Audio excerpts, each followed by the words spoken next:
Hi, my name's Devereaux Milburn, and this is my new video blog on all things innovation.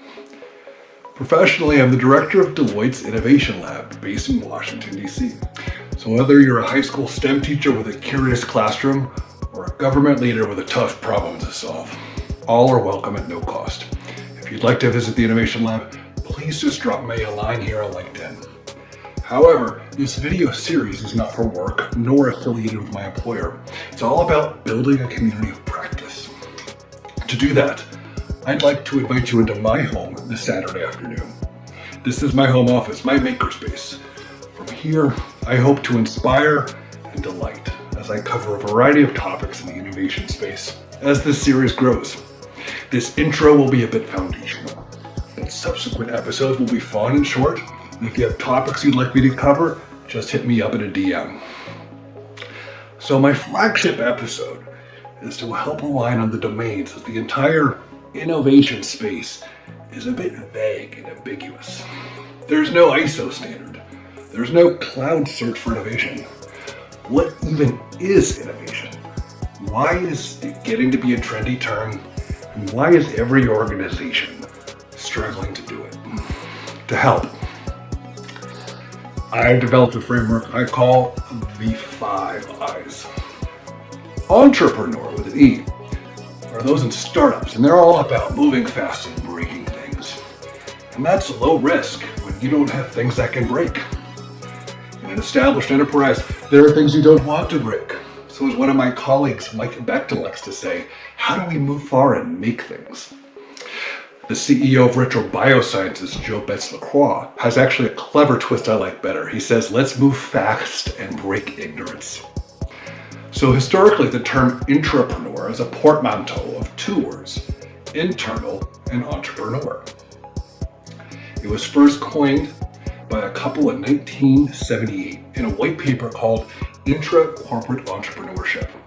An intrapreneur is an employee or team that owns a responsibility to cultivate an idea into a new product or service. They bring entrepreneurial thinking and speed, but with enterprise-class resources. They're generally given autonomy to work on a project that may have a considerable impact on the company. This intrapreneur will not face the outsized risks nor reap the outsized rewards of an entrepreneur. However, the intrapreneur has access to the resources and capabilities of an established company, thus higher solution scaling and market reach, but not the personal financial gain. Thus, if you're an engineer looking to get a product to market faster than grandmother's checkbook, more interested in the solution than the profits, being an intrapreneur in a large organization might be a good fit for you.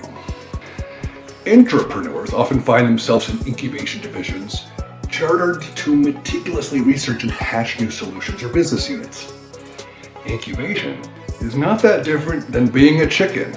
There are thousands of eggs, but which are worth sitting on? For those that hatch, which are worth feeding, then bring to market. But what if we don't own any chickens, nor have any eggs? That's where an incubation leader comes in handy. Thankfully, there are established frameworks, capture funnels, and formal research methodologies that drive the incubation process. If you put 5 cloud engineers on a project, they're going to give you a cloud solution. However, real discoveries only come from a hybrid staffing approach. The more variety, the better, because we need different types of minds to support incubation. This means a technical athlete, a design thinking expert, primary market research lead, an industrial psychologist, a finance wizard, just to name a few. The design output from an incubation team is defined in its charter, and without that charter and North Stars, the team's just going to blow through cash.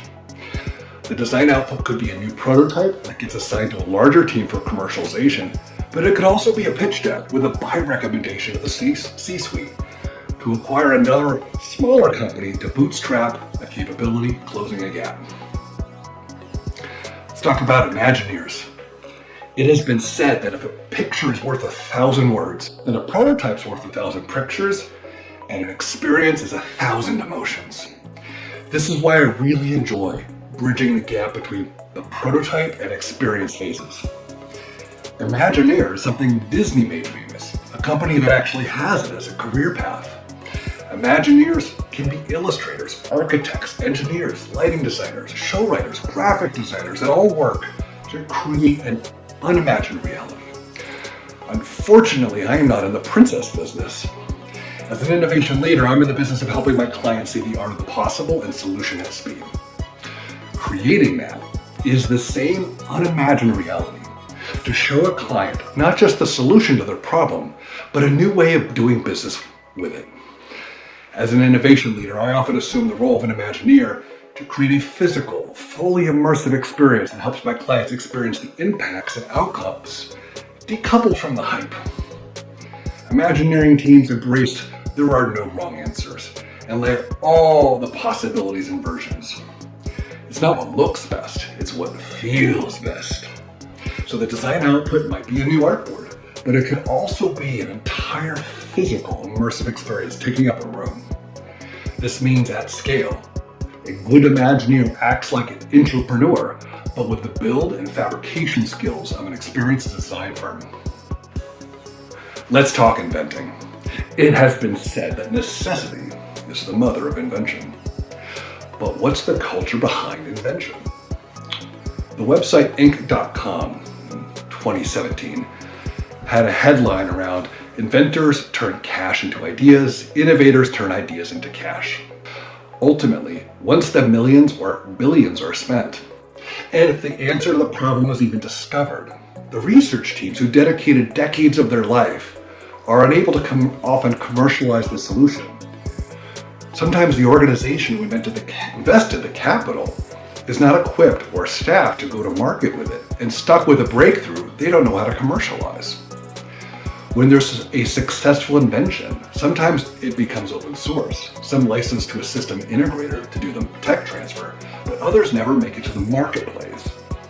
So the design output might be a physical prototype that, say, solves the energy crisis, but more often than not, it's a white paper on a new theoretical model such as error correction for qubits in a quantum computer. So I've saved the best for last. Let's talk innovation. First, the philosophy. When you're a kid playing, no is not a concept. Anti-possibility is not part of your imagination cognition until someone trains it into you. However, as we become adults, can't becomes a statement of effort.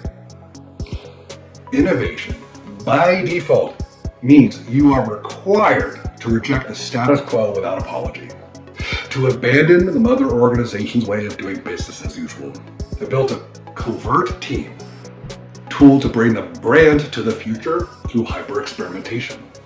Being an innovator means you have a native ability to evoke divergent thinking, especially in defiance of your organization's culture, to birth a new future.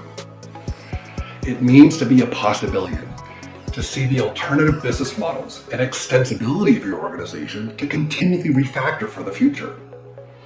Unfortunately, large organizations naturally resist change. However, it takes change to make change. Thus, the organization that can accelerate the rate of change to lead the new normal leads in innovation. Being an innovator means you learn to stop talking about the solution and start being curious for the problem. Success means having better problems to solve. So as a team, let's go out there and find a problem worth solving. Being an innovator means you're the standard bearer to the future because you own the problems before your competitor or adversary. When you really get a great innovation team built, it has the ability to move the organization from its heels to its toes. Innovation means jumping to the next curve and learning how to make it profitable for people to change. The design output from an innovation team can range from a working prototype to an immersive experience to a defensible business model. But regardless of the design output, an innovation team always sells the economics of change, not the tech. So in closing, all of these domains are tough. However, if you want the rainbow, you gotta put up with the rain. All of the 5 I's are filled with internal and external challenges, which is what makes them so hard for both individuals and organizations to do. But those who do it right, make markets instead of chase them. Thanks for watching. I'll reply to comments as soon as I can and look forward to launching more of the series soon.